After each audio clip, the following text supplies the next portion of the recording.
Evo, dobra večer ili dobar dan, u biti dan je još uvijek dobar dan svima. Snimanje je započelo. Moje ime je Anita Šimac. S nama je Alenka Miljević. Alenka, izvoli. Hvala Anita, pozdrav svima još jednom. Evo na početku nekoliko informacija u obliku videa o Agenciji za mobilnost ispred koje vas večeras pozdravljamo.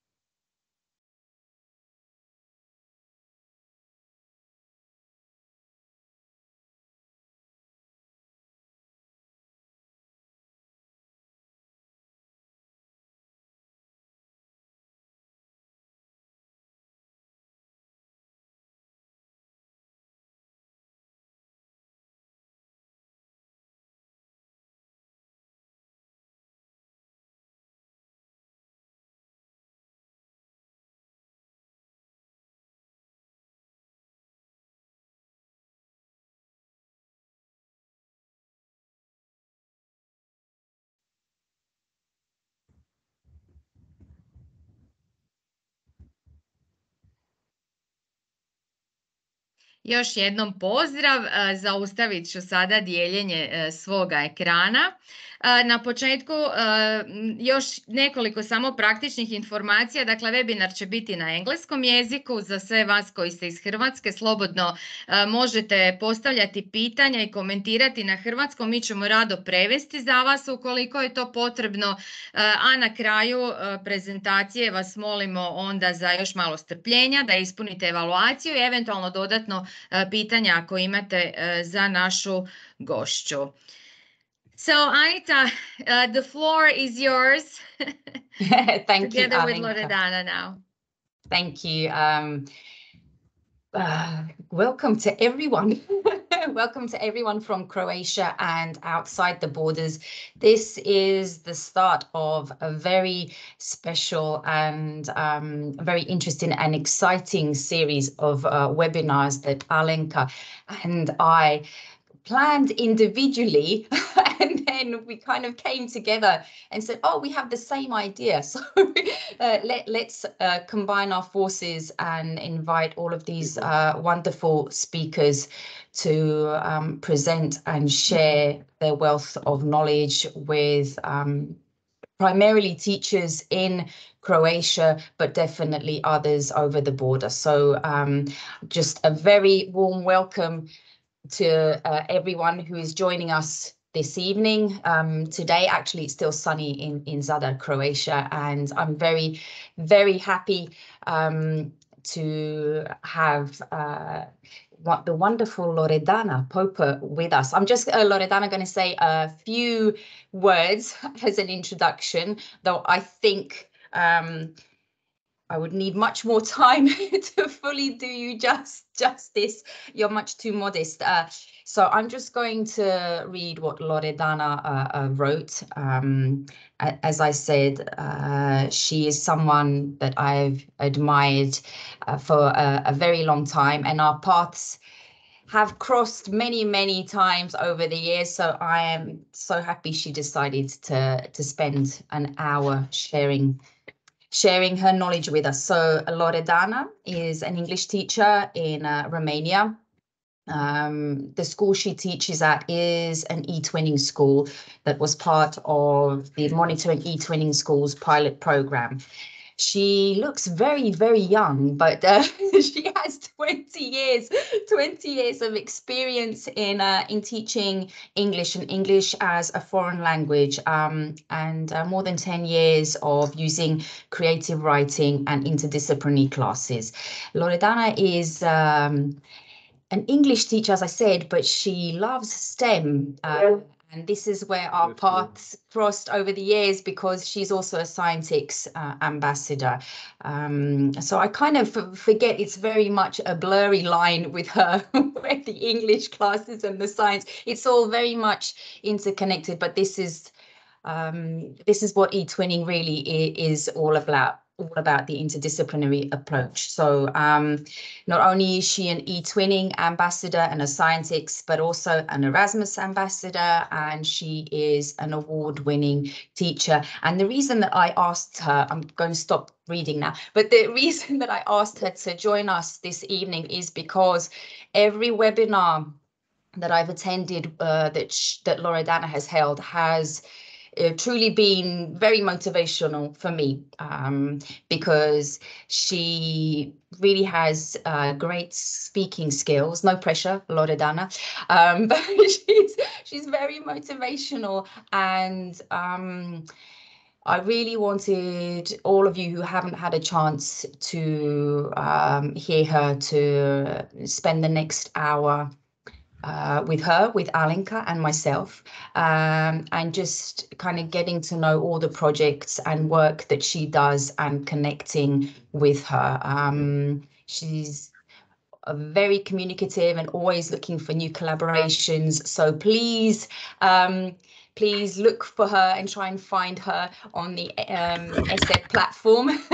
And I think that's enough from me for now. But if anyone has any questions, maybe kind of like halfway through, we can stop and have a bit of a chat. So you can take a break and have that coffee that's in the cup on the side somewhere I saw. But you can start sharing your screen now. I think I've given you presenter authority. So thank you, Loredana, and welcome once again.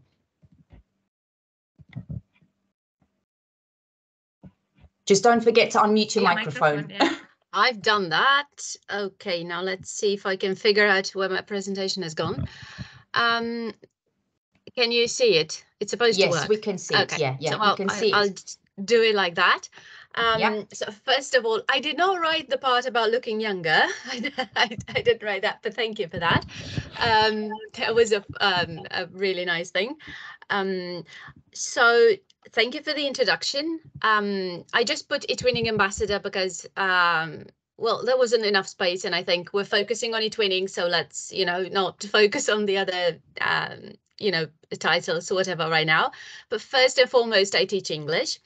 My school is a primary and secondary school, which means our students are anywhere between 6 and 14.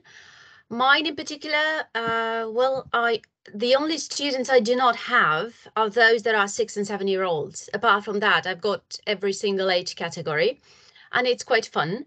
So let's go back to 2010 when I first started eTwinning, and it took a while, and I was the only one in the school. And what I struggled with, and I don't like to use the word failed, but definitely my first projects were not something that I would replicate right now. They were brilliant, but I wasn't doing the right thing for several reasons. First of all, because I did not know how to integrate it into the curriculum. I was convinced you had to do the teaching part and then find some time to do the eTwinning part. The second thing I did not do well at all was engaging the entire class, because I was convinced that I knew better. I would pick a project that, tickled my fancy, and I would say, well, this is wonderful for my class. And then I'd have maybe half the class interested and the other half not. So it took me about a year and a half or two to figure out that I had to start from the students and not from myself, because I'm not teaching myself, I'm teaching the students. And then my third struggle was writing a project, because I did not have any training at that point, focusing on collaboration, communication, how to work together, how to create teams, how to focus on sharing responsibility, on, making students protagonists. So I did a lot of things wrong, but the good thing that came out of it was that I learned how to do it right, by trial and error, obviously, and by asking advice and accepting advice from my students. I don't really have an ego when it comes to teaching, so I accept advice from other teachers, from my students, because the end result is what matters, that they get motivated and that they want to learn and grow, and not the theoretical part that I'm supposed to teach anyway. So this is just one aspect from my school. So you can see that not having internet or an internet lab of any sort is not a hindrance. That's our internet, our ICT lab. We don't use it actually. The computers are, well, I don't know, really old, like maybe 15 years old, 20, I don't know. So we don't have computers in the classes. We do have in most classes one computer, but it's, you know, an old one or a donated one or stuff like that. I carry my computer with me, my laptop. But despite that, we managed to become a eTwinning school and get our accreditation and European language labels, 2 of which we got for eTwinning projects, actually. So the key to this particular transformation was motivating the students, and motivating them had to come from inside. If we had to focus on external motivation, we wouldn't have gotten very far.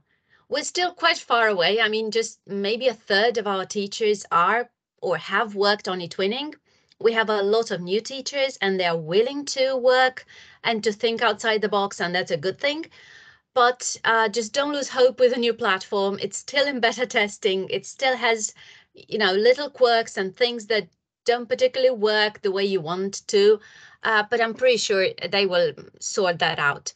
So how we did it? We realized quite early in our journey that we needed to ask for our students' opinions. We needed to ask what they wanted to do and how they wanted to do it, and just giving them a project with specific tasks and activities and not actually allowing them any leeway, not asking them for their input, was the wrong way to do it. And another thing we struggled with the parents mostly, was explaining why eTwinning is learning. Because they used to say, well, they don't learn any English, they just have video conferences every week. And the class teacher said, it was a 3rd grade, I think, a 3rd grade class. And she said, well, but the video conferences are in English. And I remember one student at one point, he was not my student, after the first video conference he had taken part in, he went to his mom and dad and said, I've learned more English in these 2 hours than I've learned in 2 years, because now I realize that nobody's going to stop me in the middle of the road and ask, what's present perfect? And I will not just hand them my notebook and say, here, I know the grammar by heart, but I don't know how to speak. So they realized early on that they needed to communicate. So we focus a lot on communication, on oral skills, on written skills. I don't particularly care if they know what a tense is called or the rule, as long as they know how to apply it. For me personally, that's worth a lot more. When we decided we would want an eTwinning club, because I did not teach every single class in the school, we realized we did not have the physical space. It's a big school, but we don't have a spare classroom. And sometimes it gets cold after classes. So we created the eTwinning Club online as a Google Classroom, quite easy to handle, and everybody could contribute and see what was new. And we also realized that we gain a lot more when we allow our students to present what they've done. And they become more confident and they know how to sell their merchandise, because we figured out that students sometimes grow up and they become adults that don't know how to sell their brilliant ideas. And they think that because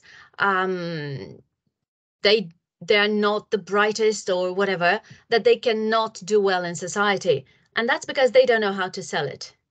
And that's what having our students present the projects does. It allows them to grow and focus on interacting with an audience and reading an audience and figuring out what works and what doesn't, and adapting, because adaptability is, again, something we don't really teach in schools. We also don't have any selection. We don't select the students that take part in projects. Everybody is welcome. If we have an eTwinning project that is also an Erasmus, or if we are visiting our eTwinning partners, since we have Erasmus accreditation, we do have to have a selection. You don't have, you know, infinite amount of funds. But that's the only time we use selection. Giving them responsibilities also means that everybody stays on task, that everybody feels that they are contributing. And I like to focus on the journey and not the destination. Imagine a spaceship. You know, you get from point A to point B, and the only thing you're focusing on is the time. I have to get there in, I don't know, 3 hours, and I don't care what's on the side. Versus eTwinning, which means, you know, taking a detour and investigating an anomaly, investigating something interesting, meeting new people, making contacts, having fun.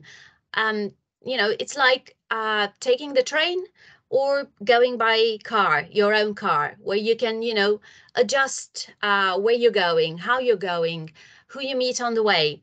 And that's what eTwinning is for us. It's a wonderful journey. And sometimes we don't get the results we want, but we try not to focus on that. We try to focus on what we do get, what we do learn on a personal level. And mistakes right now in education are seen as, you know, the boogeyman. You're not allowed to make them. They will ruin your life. They will ruin your academic grade, whatever. But what students need to understand is that mistakes happen and how they can learn from them. I had a student today who doesn't really do well in class in English. He got the lowest score on a very simple test. I do have to give them tests sometimes. And it was a 1 out of 10. And today he wanted me to give him the test again, which I always do. And he had 2 of his colleagues explain the lesson again. And today he got almost a 9 out of 10. Which was mind-blowing for me, but I was really happy.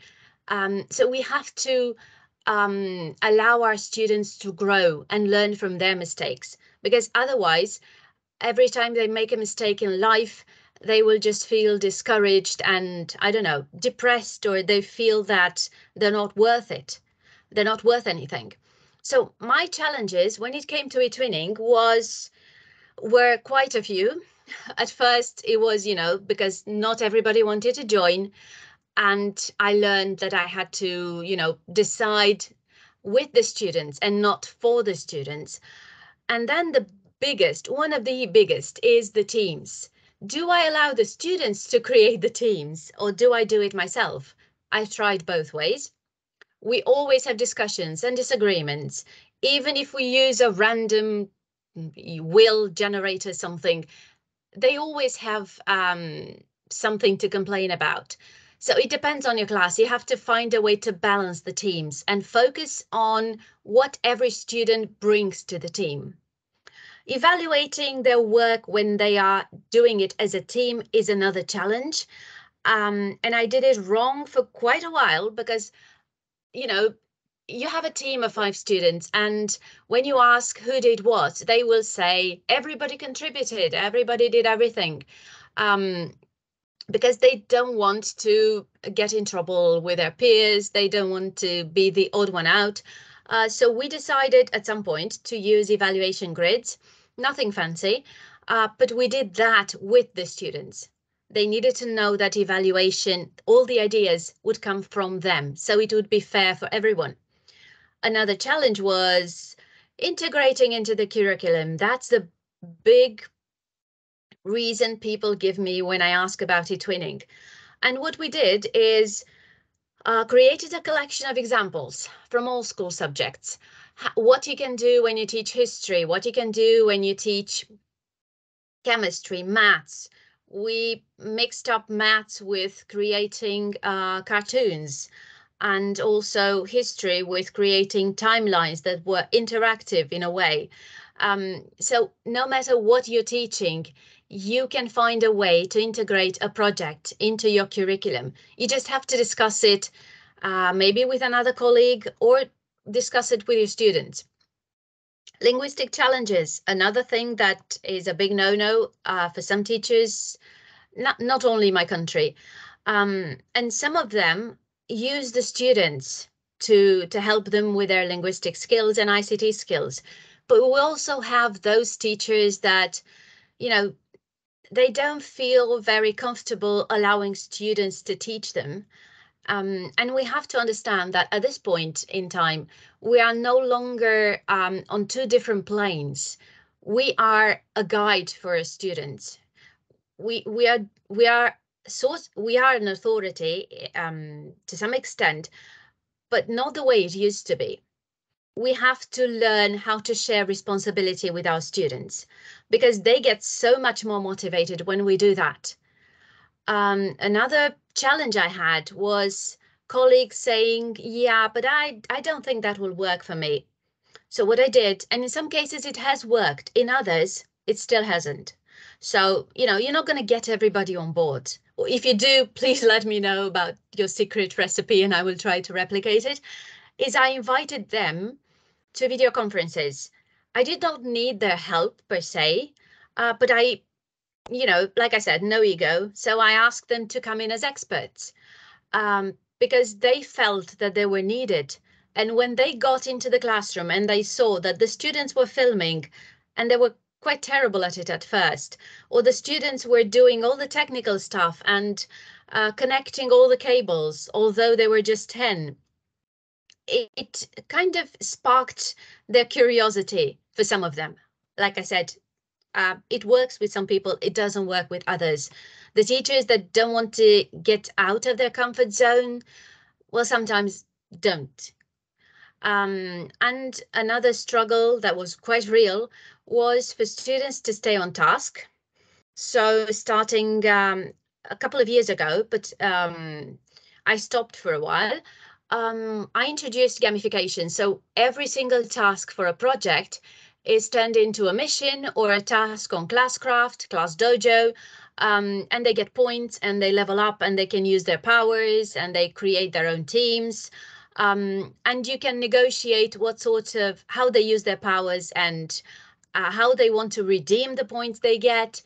It's just finding the right balance, because what works with one class will probably not work with another one.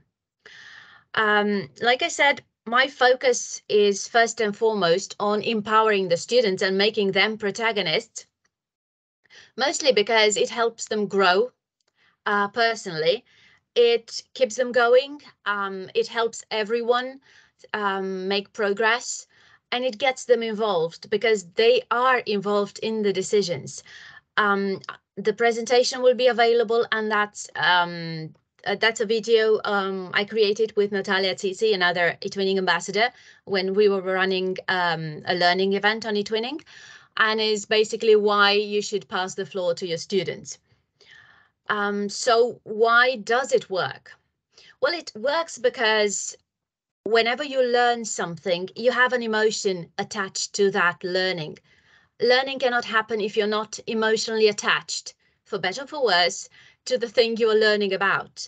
So in eTwinning, students feel that their voices are heard, that everybody is on an equal plane, that nobody's, you know, the best and the brightest and the rest are just not worth your time.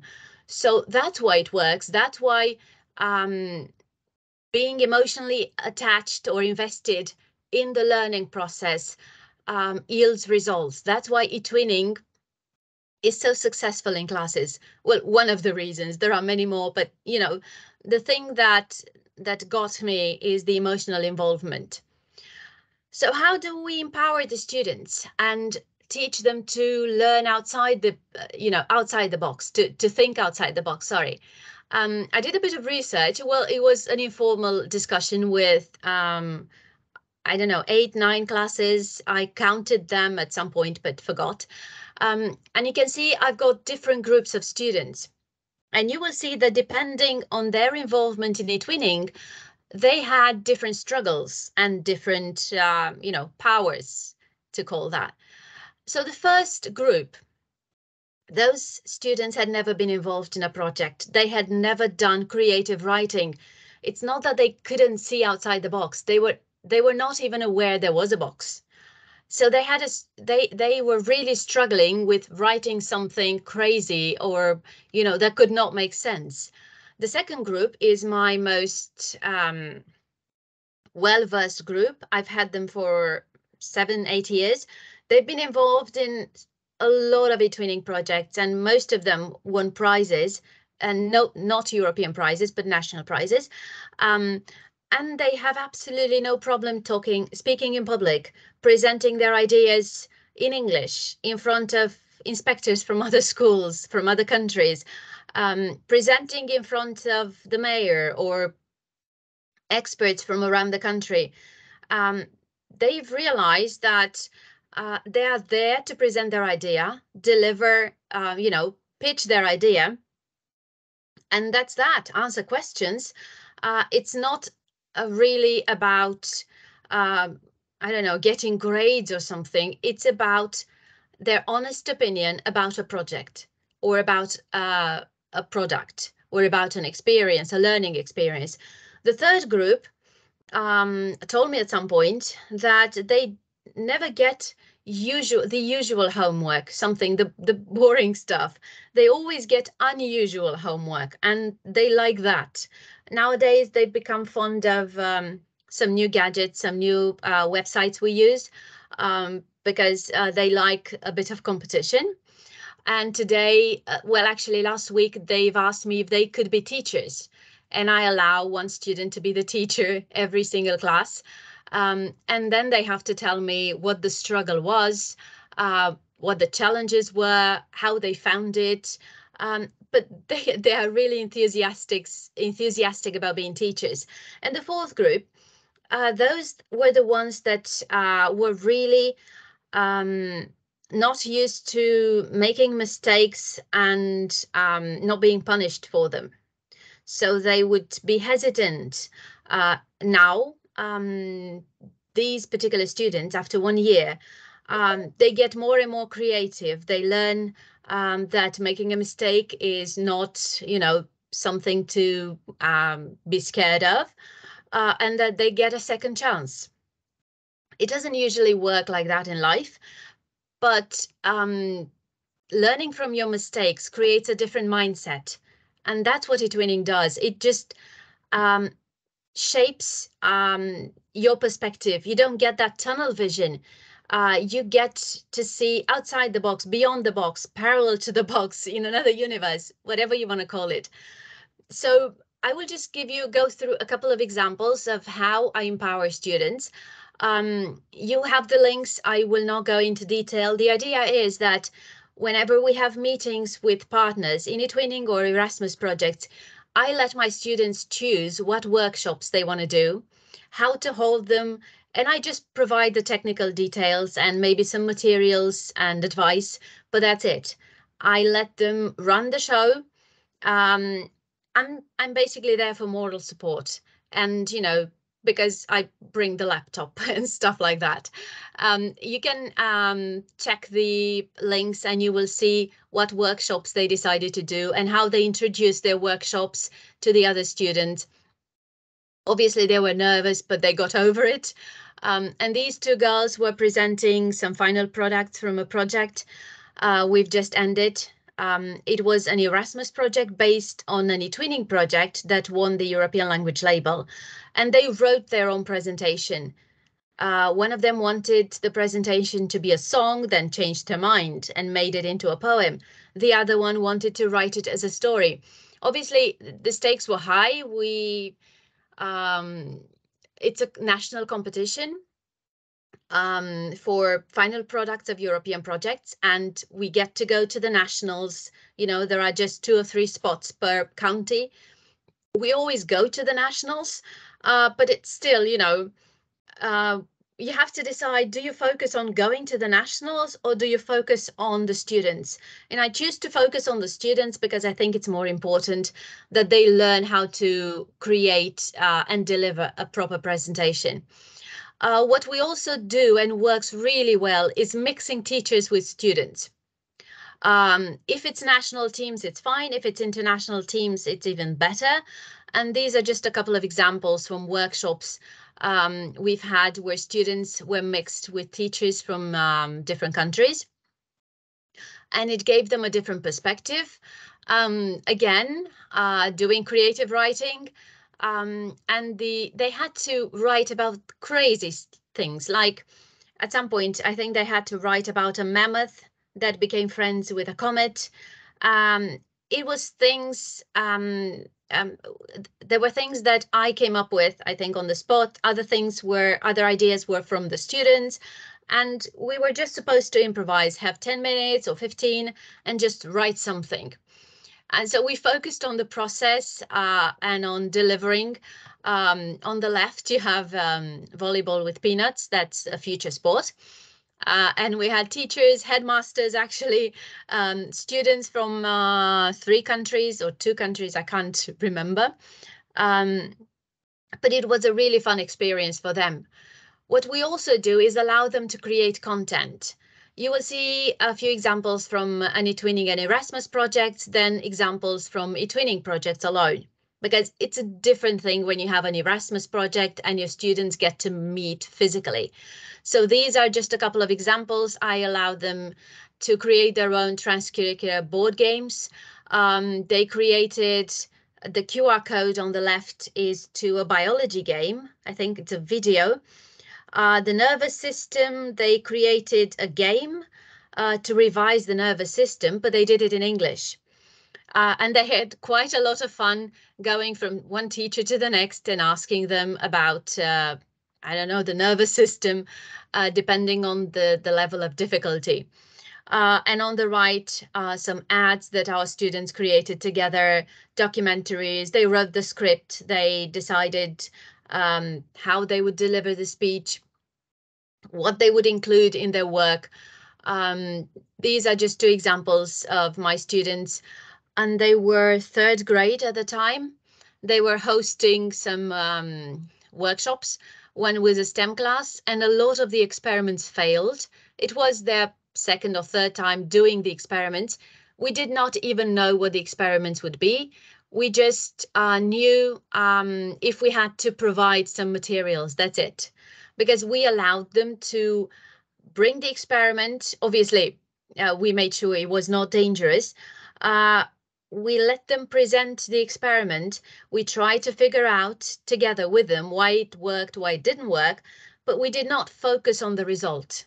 We just focused on the whole process and what we learned from that experience. We Loredana, also created, yeah. I'm just going to stop you there.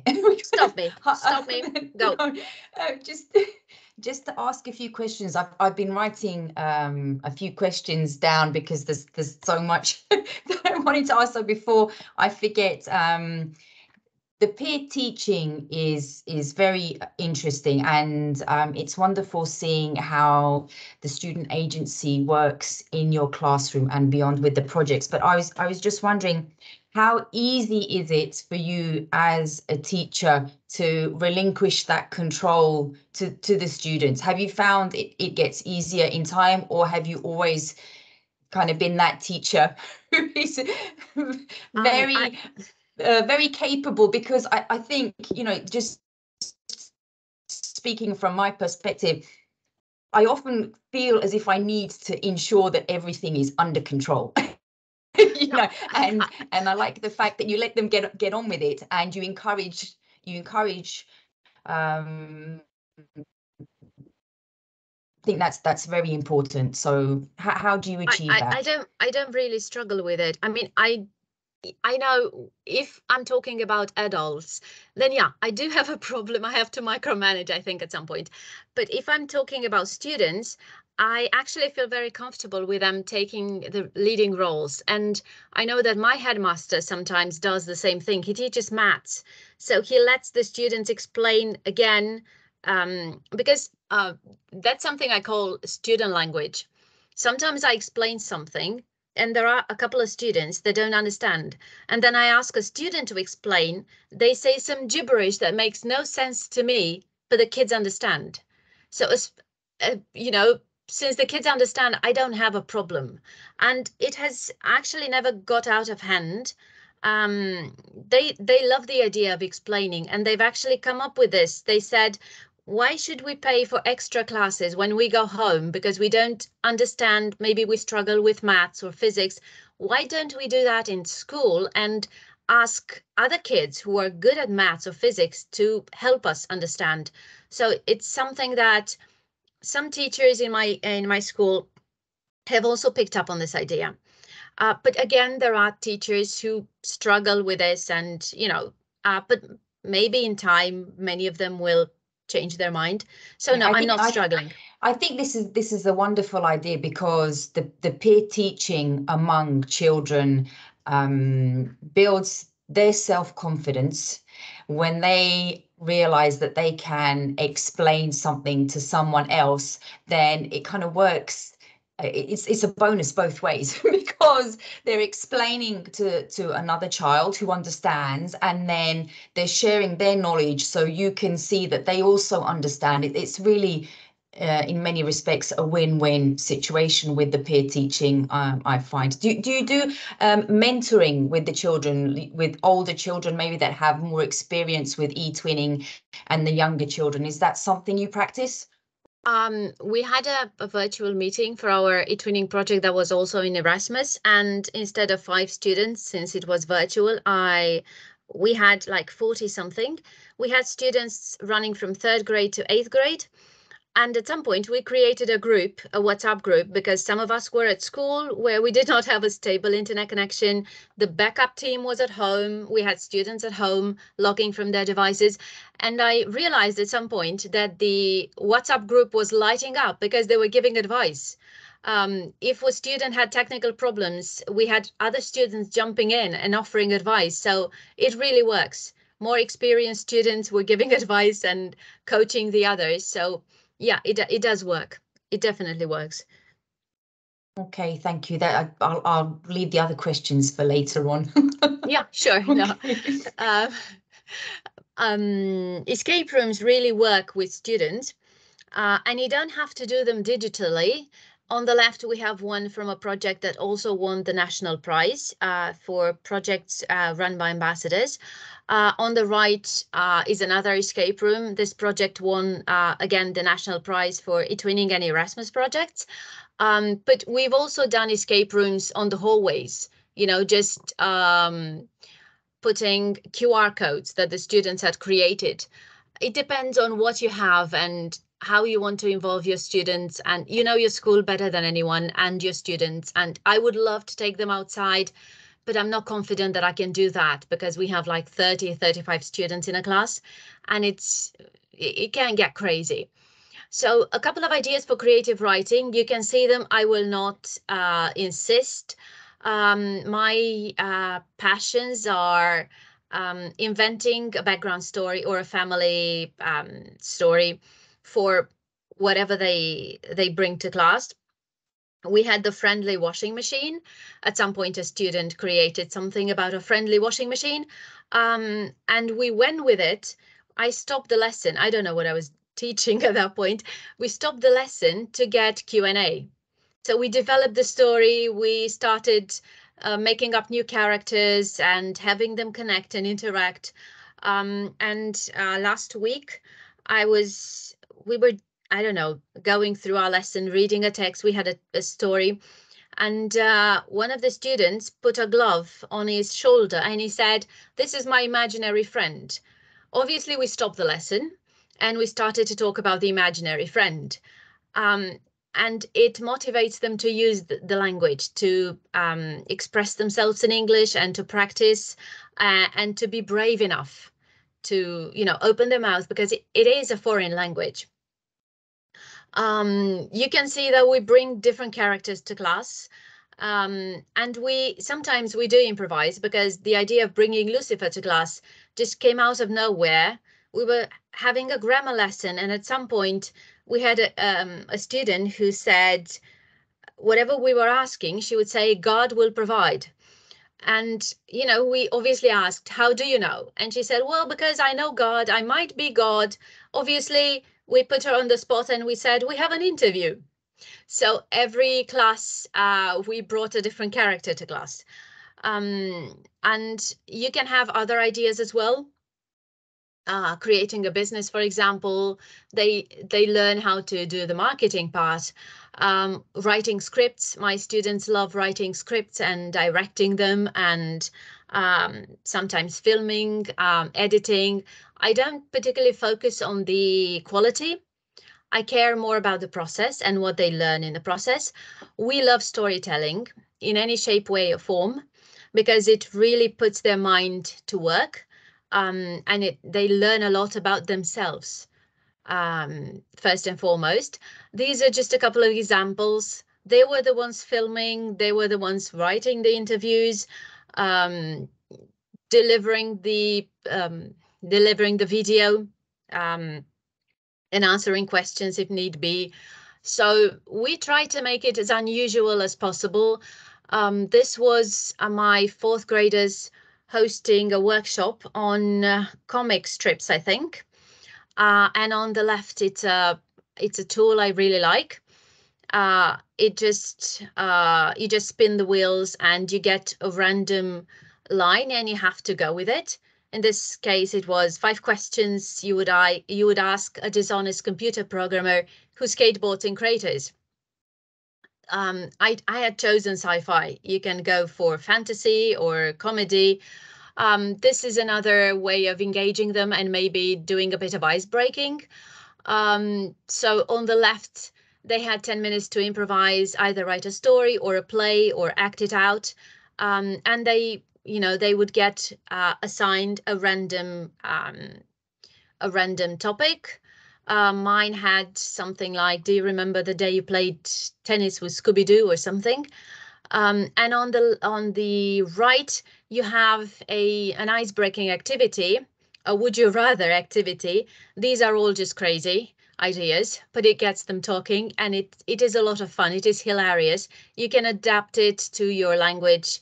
I had it in English because we were meeting our project partners. Writing from a different perspective, and we went into climate change a lot, and it was about empathy and about students feeling that they were heard.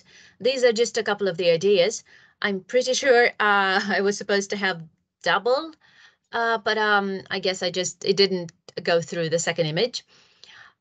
These are some of the treasure hunts that my students created. We had chemistry, maths, history, physics, music, geography, recipes from Europe, English grammar.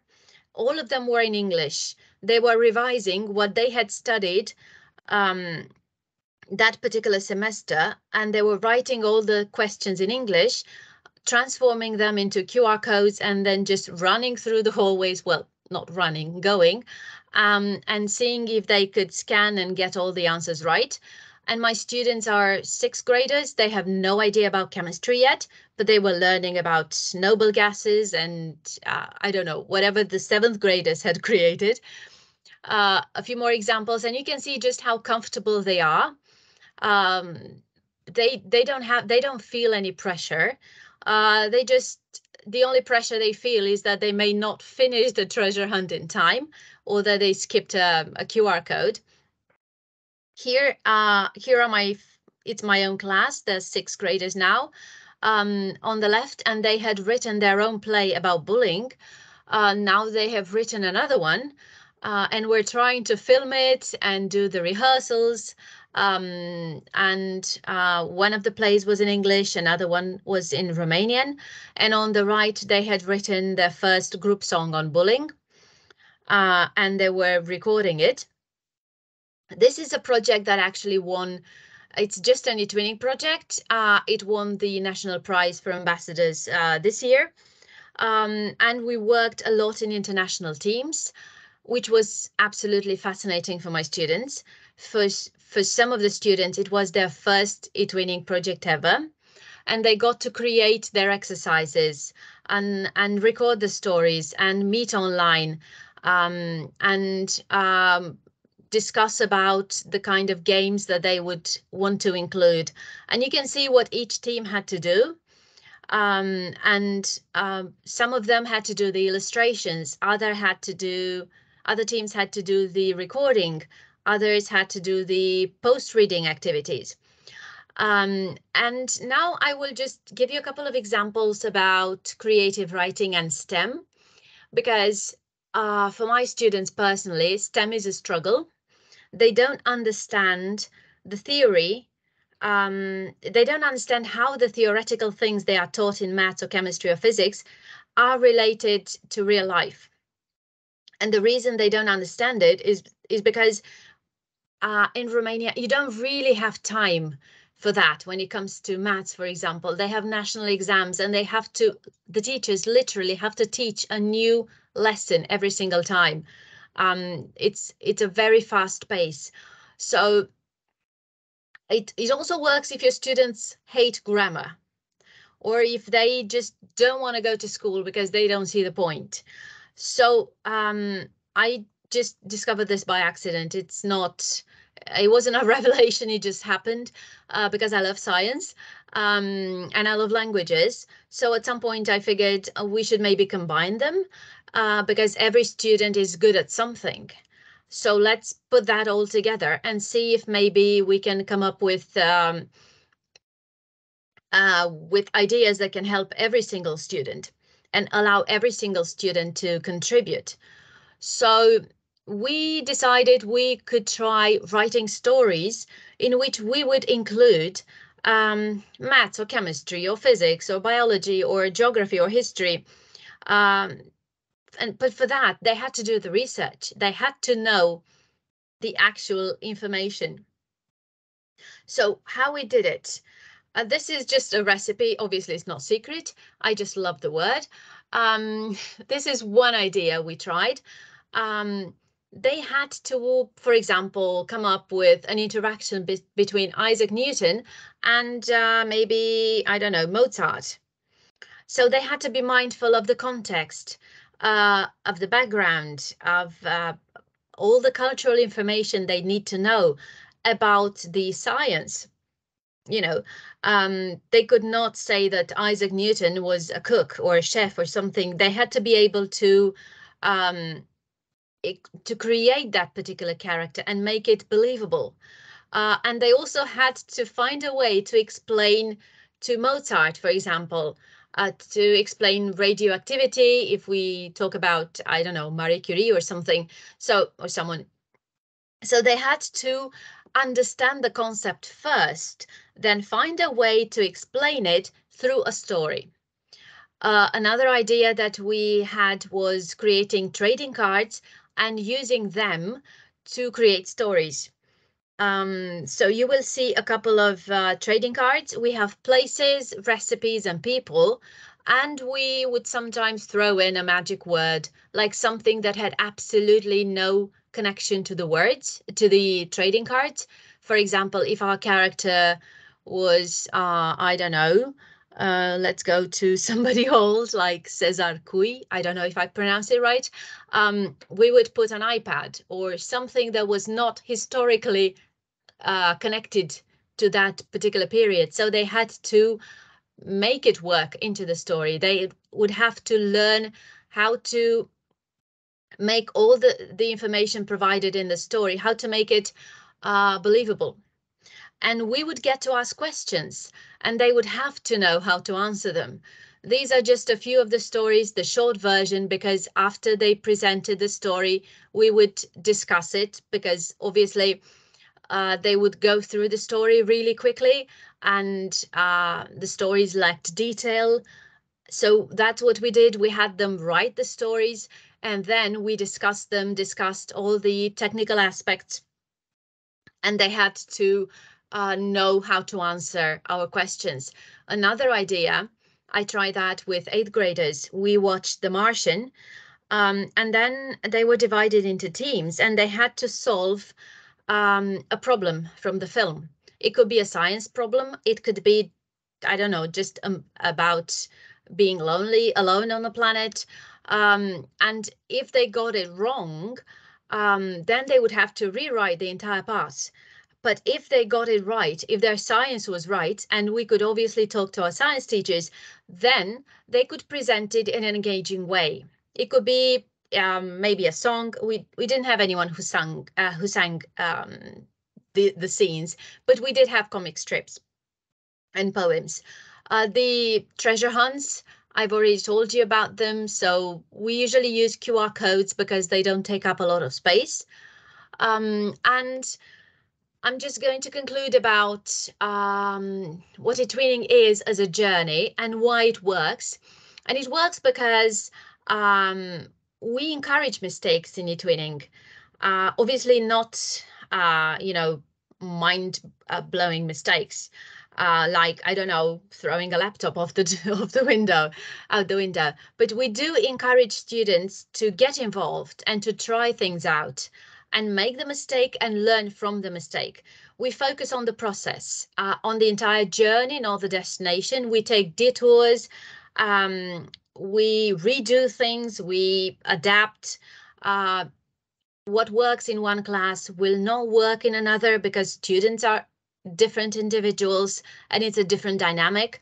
We use stories a lot because everybody remembers things more easily if they are in the form of a story. We focus on the groups because everybody gets to contribute and nobody is left out. And it teaches them about inclusion and tolerance and accepting others and making compromises, which is something they need to learn early on. And because it allows them to take decisions and be responsible for the decisions, not just take them and, you as a teacher can deal with my decision. I'm not, I'm not responsible for what comes out. We try to take the learning outdoors. We don't really have that many possibilities. But if you do have that, and if you can have an urban treasure hunt or a day out where they get to experience biology, geography, you can do maths in the park. We've tried it a few times and it works. Do it because they will be in a different environment and they will feel more, more motivated. That's at least what I've realized. And how do you motivate the teachers? Well, it depends. You have different categories. Obviously, don't keep telling them, please join eTwinning, please join eTwinning. It will not work. It will bother them. It will annoy them and they will not do it.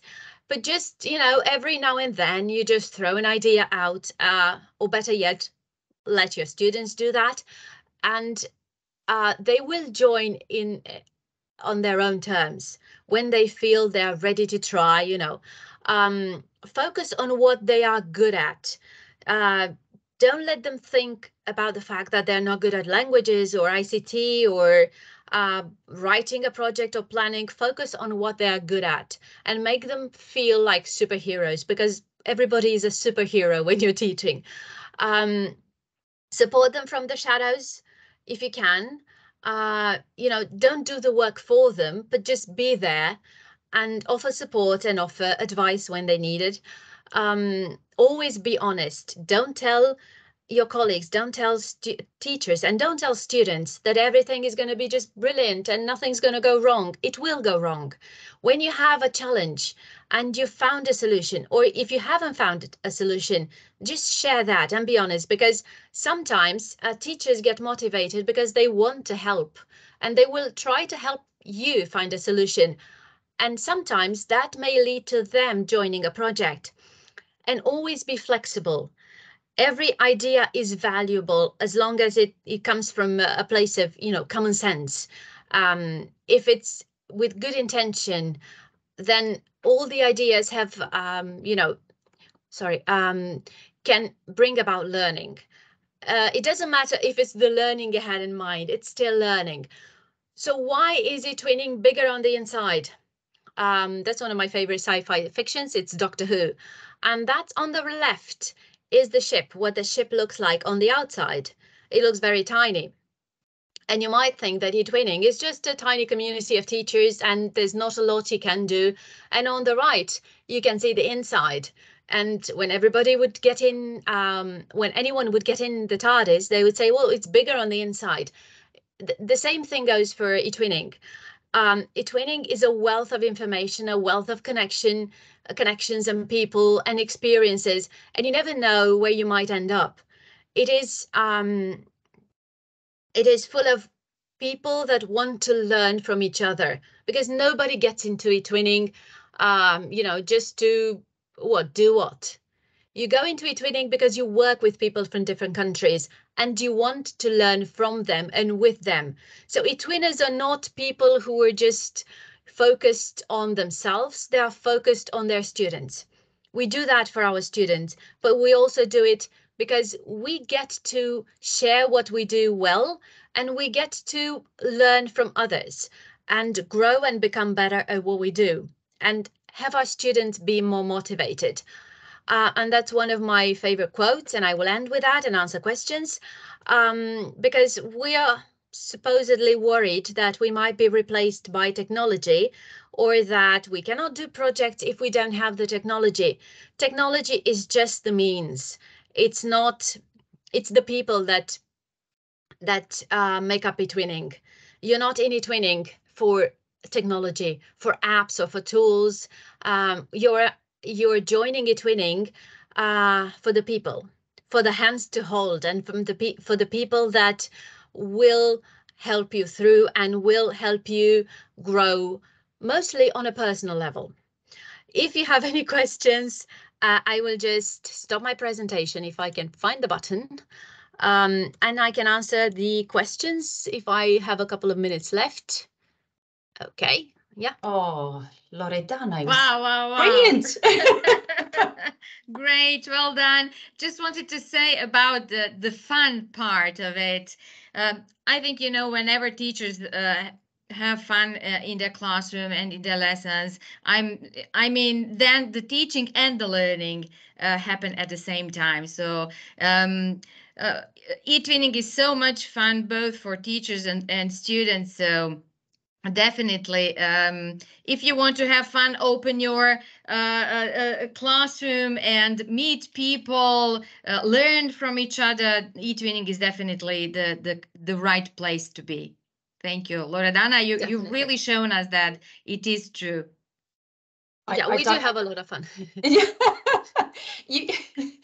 You say that, but I know that there is a lot of learning. There's a lot of thought and preparation that goes behind all of the work that you do, because there is an immense amount of work. And when people meet you for the first time and see your presentations, I think they're just really gobsmacked. Yeah, I don't really sleep, so yeah, that's no, I'm just kidding. There's a really lovely message in the chat. I won't read it out to you because it's quite long, but you can have a read of it. It just a big thank you, and the expectations our colleagues had of this webinar. I think you've really blown them away. One of the things that really stood out for me is the connection between learning and emotions, and you mentioned that a couple of times. And I think that really is key. If you can get your students to connect their learning with a set of emotions, and if they can see the point in all of the learning within the classroom, if they can apply it to the outside world. And in Croatia, the situation is very similar. In Romania as well, children and parents and the schools are focused very much on the curriculum.